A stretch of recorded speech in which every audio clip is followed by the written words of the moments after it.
Welcome everyone to Coffee and an Interview. I'm Jacqueline Pena, and I have the pleasure of being here today with Kerry Barrett, who's going to talk about marketing, something that we could all use help in. It doesn't matter if you're a business owner or not, if you're an author, if you're in education. Well, I think marketing and branding, marketing is something very important for all of us in today's society. And I'm really excited about the conversation. So welcome to the show. Well, thank you so much for having me. I'm excited about it as well. So today we're talking about marketing with you because you are a pro. You have wonderful background. You have the awards to prove it. You have the Emmys, the Tellys. And I just wanted to turn to you for a second so you could tell us a little bit about yourself and also about what you do at Kerry Barrett Inc. Very good. Well, I appreciate that. A little bit about my background, and I'll keep it short. I was in the news industry for 20 years prior to starting my own business in 2020. You mentioned my awards. I won them for my on-camera work. I was a news anchor, reporter, and a producer for a little bit of time. Now I use the skills that I sort of curated through, formal training, through coaching, and also through, practical learning on the anchor desk. I use those skills to help my clients, and I help them in really two ways. One is through media training. I help them understand I coach them on effective delivery on camera for a whole host of different applications. So for social media, LinkedIn is a really big video platform right now for webinars and virtual events and media opportunities. And then I also help business owners function as their own PR agency. So the other way that I work with them is helping them with media training, certainly, but also understanding how to pitch their business or their founder's story or their expertise to the media so that they can build visibility and credibility through a media campaign. Wow. So thank you so much for joining us with that level of expertise and the career and all the skills you've curated along the way. Because I'm speaking to you, of course, as someone with a podcast. So I can definitely use marketing skills there, right? Someone who in the higher education industry, someone who has a company, someone who's also an author, as a multi-hyphenate, all these different things require marketing. And we don't always have the skills or the know-how of what's the best way. So let's talk about solopreneurs first. I think a Yeah. lot of our audience members are emerging solopreneurs, they're thinking about starting a company on their own. And entrepreneurs, they might, some of them already have this side hustle, they have something they're passionate about and they're doing.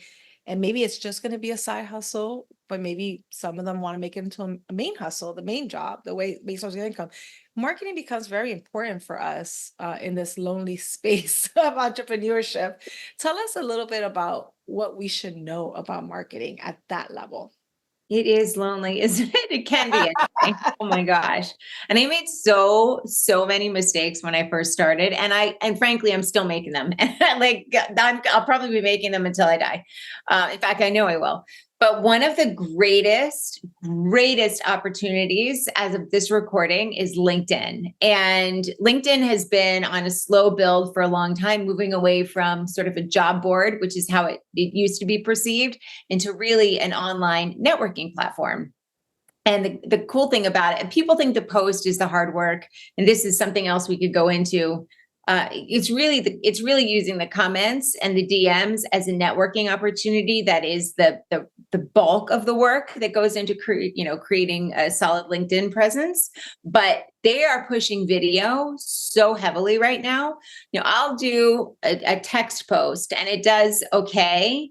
I recently did a video and it's on 3.5 million impressions as of this point. And it's brought in leads, and it's not a fancy video. It's not highly produced. There's not a bunch of edits. It's literally me looking into the camera with captions at the bottom. So my point in saying all of this is that LinkedIn is pushing video so heavily right now that if you're not on LinkedIn, and more importantly, even if you're not creating video, it's a huge missed opportunity, because it is not actually that difficult to create. And the things that it can do for you in terms of marketing your small business are, almost immeasurable. Wow. I think a lot of us shy away from video. Yeah. And I'll talk about something else we shy away from afterwards, which is just promoting our work. but we shied a lot away from video, and video seems to be catching on LinkedIn across the board. So you're telling us we should all get on the video bandwagon in You some got to way. get on. Yeah, it's here to stay. It's not going anywhere, especially with AI. More people are becoming concerned about authenticity and whether somebody is, if that is in fact their words, or if they're being generated by AI or pulled from somewhere else. So video adds that additional component of connection and trust that you might not always get with a text post. Speaking, of course, strictly in terms of LinkedIn. So yeah, videos, I don't think going anywhere. Although I will say that LinkedIn is pushing it heavily right now. I don't know if they will always push it heavily, or if they're pushing it extra hard right now because they're trying to get more people to create video on the platform and they're rewarding them for doing so. Regardless, it's not going away. Interesting. When you say push, what do you mean by that? LinkedIn is pushing heavily for those of us who are not marketing gurus. Absolutely. So they're showing it to more people. They are distributing it to a broader base. And yes, some of it has to do with the work that you're doing on the platform, meaning, are you engaging there regularly? Are you asking for connections? Are you commenting on other people's posts? So part of that does train the algorithm in terms of, how often to show your stuff. At the end of the day, they want people who are on the platform as long as possible so they can serve ads and they can serve paid content. So if you're creating and you're engaging in a way that keeps people on the platform, they're going to reward you, and they're going to reward you by pushing, i.e. showing your content to more people. They're doing that to an even greater degree with video content because they're trying to compete with the other video platforms that are out there, TikTok, YouTube, etc. And so, in fact, they have a feed now on LinkedIn that works just like TikTok does. It's vertical videos, and you can swipe one from the other. So they are pushing it heavily. And what I mean again by pushing it is that they're sharing it with more people. That's critical for us to know because we don't all know how to operate in these different platforms. Yeah. Regardless of age, and we just don't all know. And I think also in LinkedIn, sometimes we tend to communicate or engage more as ourselves and Mhm. not as our business profile. We have business profiles. And I think that that could also affect the algorithm and how our stuff promoted through our business page gets pushed forward. So it's very interesting to talk about LinkedIn from that perspective. Yeah, it's huge. And I would say that most people, their personal profiles get more play than their business profiles. And I use the example of Elon Musk, whether you like him or you don't like him, his personal Twitter account, sorry, X, gets way more engagement than Tesla's does, right? Because people are interested in who he is personally.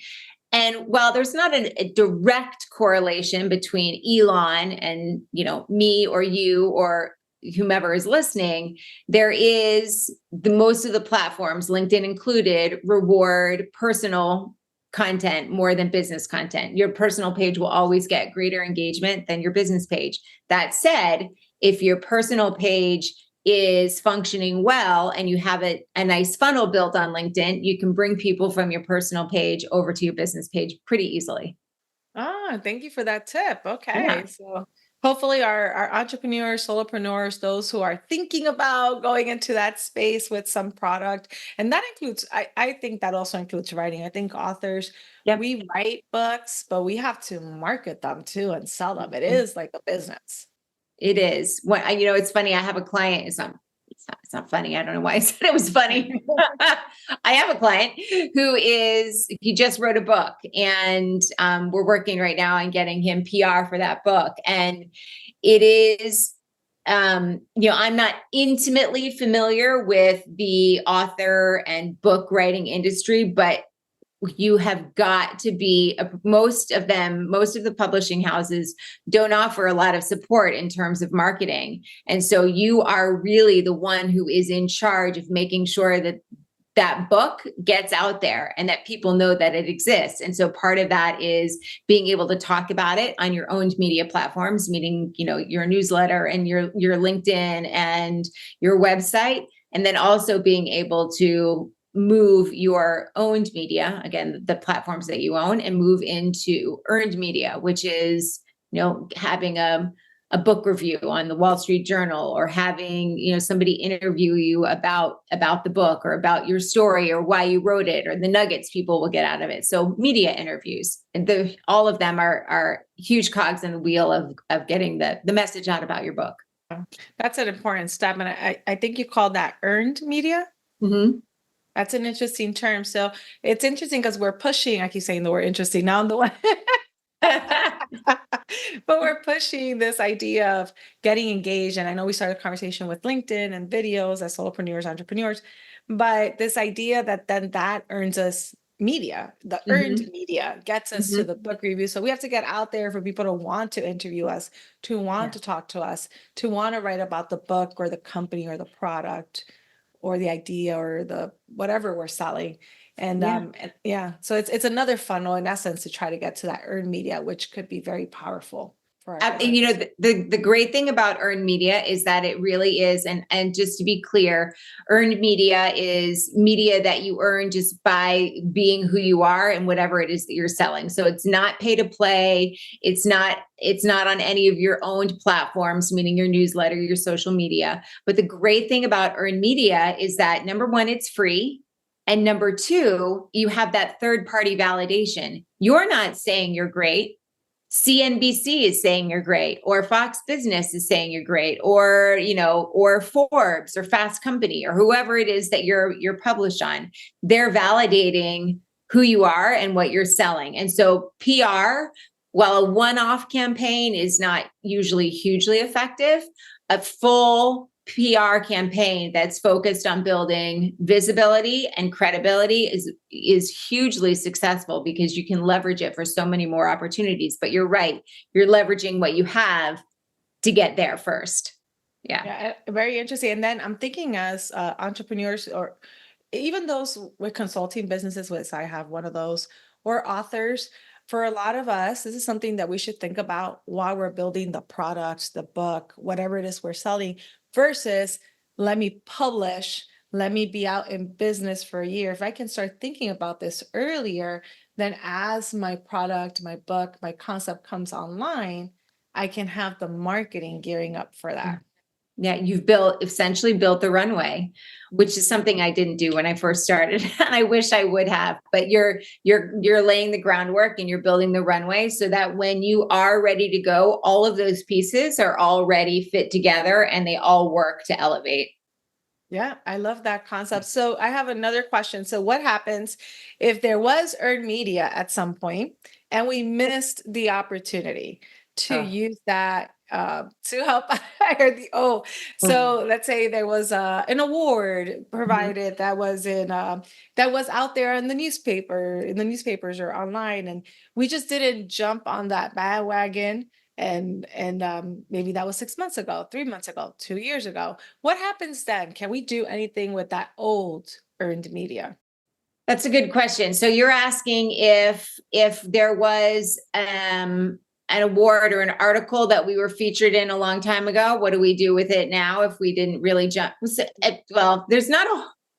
I want to start by saying there's not a ton that you can do when it's so old. Meaning there's not a lot you can say in terms of social media. Like, look, I was featured in, Forbes 5 years ago. um, so it's hard to make that timely for. I like to try and make my posts timely, whether they're hooking into something that's going on in my life right now, or they're hooking into something that's going on in business, or they're hooking into something that's going on more broadly in the world. And so, for example, I might write a post on, National Leadership Day about some sort of leadership skill. That's what I mean by making it timely. And so if you have a post or you have an earned media opportunity that was several years ago, really the only thing that you can do with it now is I would put it on your website. So as seen on or as featured in, and I would put it on your LinkedIn banner. So underneath, where you have the picture that's at the top, put as seen on, and you can add that there. If you have pictures or images or video from that, you can certainly leverage that in additional social media posts, and you can certainly put it up on your website. But it's going to be hard to create a post around it or write a newsletter around something that happened a long time ago. that said, you should leverage it in the ways that you can, which are at least showing that you had the appearance, which validates your offer and your credibility in your business. Yeah, that's good advice though, because there could be an opportunity to showcase it somewhere. And you mentioned as seen on for the website, the banner. I want to ask you about media kits because I Yeah. think we hear this term pop up a lot, and some of us don't know if these are still valid tools to create. How would you use a media kit? And in a media kit is where I sometimes see as seen on. Can you tell us a Yeah. little bit about that component Yeah. for marketing? Absolutely. So sometimes you'll hear it called media kit. Sometimes you'll hear it called electronic press kit. And basically, and they're also used, I should say, if you're a speaker, you might refer to something similar to a media kit as a one sheet, right? And so it has things you're able to talk about. If it's a broad, I'm introducing myself to the media, it may be something along the lines of, and this is not how you'd wordsmith it, but I'm a coach. Here are the things I talk about. Here's some places I've been featured, and here's my bio. And then you're sending that out to introduce yourself to local media or reporters or producers that you are interested in being, interviewed by down the road. So basically what it has is, or let me backtrack. If you're not doing an introduction and you're talking about something specific, you would most likely use a press kit or a media kit if you have a specific launch. So for example, if you have a book coming out, like when I worked with that author I referenced a couple of minutes ago, we had an EPK, an electronic press kit that had information about the book, pictures of him, high-res images of him as it relates to the book content. We had his bio. We had a couple of video clips that we put together with him talking about specific elements of the book. And so it's basically a one sheet, a virtual one sheet that goes through either your introduction or your specific item or service that you're launching. Again, similar if you're doing a speaker sheet and you're interested in speaking, you may have your bio, you may have, your three main talks, the three key takeaways, and then you have a high-res image or a video of you speaking. It's basically a one sheet. Now, yes, they're still effective. They're not used as commonly as they used to be. It used to be anytime anybody had a launch, they basically did a press release. They're still they're still useful, especially if you have a large name. Like if you are, Nike and you're doing something, it's very easy to release a press release and everybody's going to pick up on it because you're Nike. If you're a small business owner, it's much harder to use a press release or a press kit because you don't really have a name yet. And unless you've done something that is significant, it's going to be you're going to have a lot more noise to break through. I hope that made sense. That was a really long answer, but I felt it necessary to get all of those different components in. So yes, use them. Don't rely on them, but they will come in helpful at some point. Yeah. No, it was a great explanation, a great summary of media kits and press kits and an EPK, electronic press kit. I hadn't heard that term before because we see them and we're not sure, do we create one? Should we put time into this or time into that? So that was very helpful. Absolutely. And I would say at the bottom line is yes, create one. But if you're direct pitching a reporter or a producer, craft a pitch for that whatever it is that you want to talk about and send it out individually. Save creating the press releases when you're already established as a speaker or as a media contributor. That's when you'll find them most useful. Okay. No, that was very helpful. Here's another question related to some of the things we were talking about with the press kits, with LinkedIn, with video.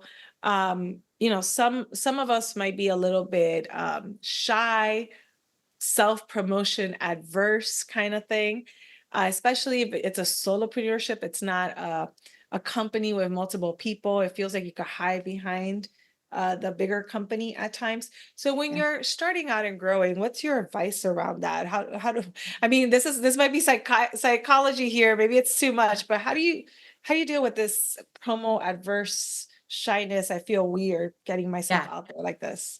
Oh my gosh, I still feel it. And you were saying this question, I was like, oh my gosh, I still deal with this. And it is very interesting because you bring up a good point, which is when you're on working on behalf of somebody else, you do have people or a brand name to hide behind. And so I felt it always a lot easier to put myself out there when I was working for NBC because it gave me a seat at the table, right? I didn't even have to ask for it, you know?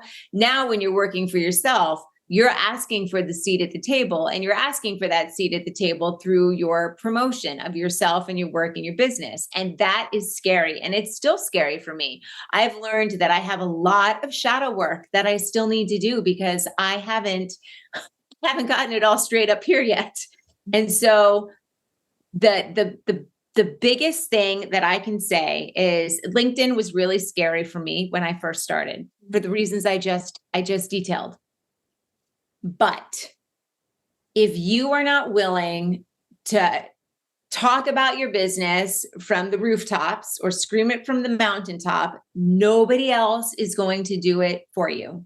If you are not willing to, you might as well just hang it up because there is nobody who's going to promote your business for you. And at the end of the day, if nobody knows you're there and what you do, then you don't have a business. You have an expensive hobby. And so there is no choice. That's what it comes down to. Like I was scared. And for a long time, I gave myself a lot of excuses why I couldn't do it. It wasn't with NBC anymore. I didn't do this. Who am I to ask for a seat at the table? This feels yucky. I'm not a marketer. I'm a journalist. The marketing part's gross.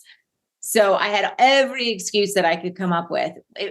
Things only changed for me when I finally was like, enough with the garbage, Kerry. Like, stop giving yourself every excuse in the book not to do the thing and just do the damn thing because you're not going to get anywhere if you don't.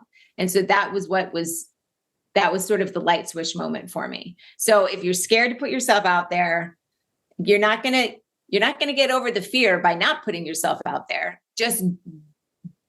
It's like Nike, just do it. Yeah, and it is scary. It is scary to put yourself out there. And then we start talking about video. Forget posts. Posts, I think, could have been scary at some point, but now we're talking about videos and pushing ourselves or whatever it is we're selling, meaning what we're putting out there, the consulting, the writing, the product. So yeah, that was definitely a question I wanted to ask you early on. It's tough. So we've talked a lot about solopreneurs, emerging entrepreneurs, smaller kind of enterprises. What would you say in terms, and we talked about LinkedIn and video and different marketing strategies. Now let's say we're a slightly bigger business. Maybe we have 10 employees to 30, or we're generating more revenue than a traditional solopreneurship or small enterprise. What would you say to those folks in terms of marketing at this point? Yeah. I'm going to go back to LinkedIn, and here's why. Because you have an army of people who can witness for your business within your four walls. If you have 30 employees, you have 30 social media managers. And I'm saying that is sort of lightly. Like, obviously that's not their whole job, but if you can create employee generated content on LinkedIn, you have, like I said, an army of people who are talking about what you do and how you do it. You've got to leverage your employees for LinkedIn growth. And you may have certain parameters around what they can say about the business, et cetera. That's fine. They can also share their own stories about, if they are if they work with leadership, it could be, 3 ways that leaders can develop their, confidence or speaking skills. Excuse me, my voice is going. So it doesn't necessarily have to be about the business itself. Establishing your employees as their own personal brands on LinkedIn is highly leverageable by a company. So I'm going to default again to LinkedIn. It's a huge untapped resource for companies right now. And I like how you started talking about personal brand, helping your employees or your team members develop a personal brand and they become brand ambassadors. You talked about posting strategy around the team itself. Can you tell me a little bit more what you mean with that, focusing more on the team or the people you're working with? Yeah. So if you are, certainly there's room for your employees to be talking about whatever product or service it is that you're selling. Generally speaking, though, those types of posts don't do as well on LinkedIn. It's usually the storytelling posts that do well. And the reason they do well is because there's an emotion that's involved in them. We see ourselves in the experience that somebody is having. If somebody feels like they're talking to us because they're dealing with a pain point that we have to deal with or that we struggle with. And so creating personal stories on LinkedIn that are business adjacent, meaning they're not just, oh, woe is me. Here I had this terrible experience over the weekend. Feel bad for me and give me some dopamine by commenting on my post. It's business adjacent, but it's also about establishing the personal brand, because when you have people talking about personal stories, so let's say you have somebody who is in the recruiting space in your company, and they're sharing a story about 5 ways that you can find a good recruiter, or 5 ways that, as an employee that, you're talking to a recruiter who has your best, I don't know, something along those lines. You're not only establishing your validity as a recruiter, you're creating a story that goes around that as well. So it's not directly about the business or the service that their company sells, but it's establishing them as somebody who is knowledgeable and verified in this particular space. And then if you have people doing that who are associated with your business, in all facets of your company, then you've got just a barrage of voices that lifts up off of LinkedIn and creates personal brand and also business brand as well. So just to be clear, at the end of the day, it's not about your employees constantly posting product or service pitches. Those are huge flops on LinkedIn. It's about creating story. I love the story part. I can already start seeing the one of the first stories or videos being that video about why did I start this company as a Yeah. founder? Yeah, and being authentic and really being able to just open up and say, this is what I saw and this is why I did it and Yeah. this was the need. And then I love the idea of people sharing their stories, whether it's about helping in the community with that need, whether it's about why did I join this company or why do I say the story? Because that's where we start seeing people Yeah. and the company culture Yeah. comes Yep. out in It's the huge. stories. Hmm. Absolutely. And you get an idea for, even though again, it's not a direct pitch, you get an idea for what it would feel like to work with that company. You get an idea of what it would feel like to work with that salesperson, or you understand the founder's story. So you understand the passion or whatever that goes into putting this product or this service together. It's different chapters from the same book, Hmm. each short stories from the same book. Yeah, no, I love that concept. So thank you for sharing that. I'm seeing all of this kind of coming together, the individual and their own marketing strategy, and then the company and where their people come in.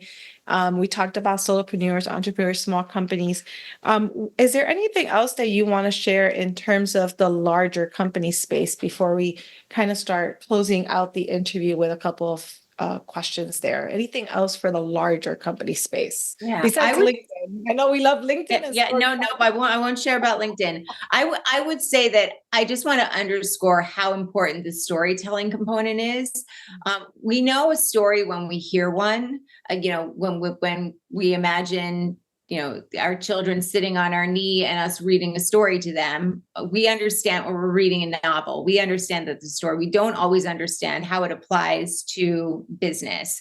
But what I will tell you is that if the reason stories are so powerful is because they create something called neurocoupling, which is it allows the brain waves of the person telling the story to sync with the brain waves of the person who is listening. And once you have neurocoupled, if you will, then you begin to understand the better, like what's actually going on in the mind of, your potential prospect or your, potential client or whoever it is. And so stories, because of that reason, sit with us for so much longer than data and statistics do. So you can use data and statistics, but if you can wrap it in a story that makes them sit with somebody and stay with them, and they will stay for a lot longer than data and statistics, that is key. So I just would take that opportunity to underscore that stories are not just important for individuals, they're important for businesses and larger companies as well, corporations.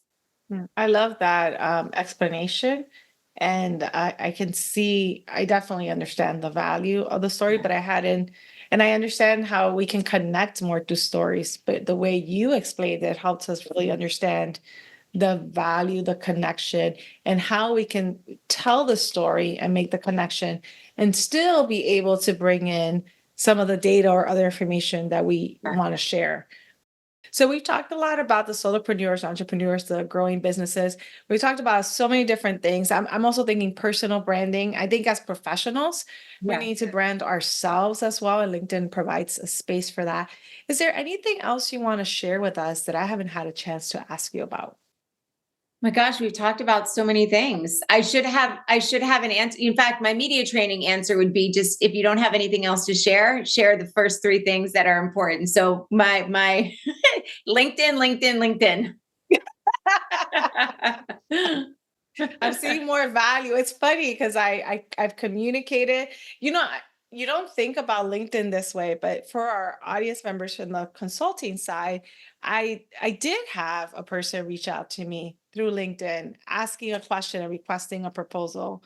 And Yeah, so I think if you're out there and people see what you're doing and they feel that connection and can see how you can be a part of a project, people do reach out to you through there as yeah, well. And I hadn't really thought about that, which this is a very recent example this week, but until this conversation of how yeah. important that presence is. And it's a community. So it's engaging in that community. That's the marketing, getting yourself out there.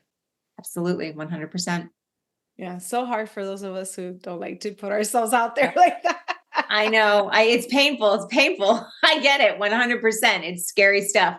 I don't have a problem with being on camera, but it's the idea sometimes of sharing, failures or just putting ideas out there that maybe haven't gained traction yet. And that part is the part that's scary for me. Yeah. Yeah. Yeah. Yeah. And I think for some of us, the public platforms can be scary, but I do encourage everyone to try. I know we got some great tips, regardless of where we are and what we're working on. We can all pull something from this conversation to really enhance our branding online and to try to get to that earned media through there as well. So I hope you took notes. If not, look at the description to see what resources are there and notes for you.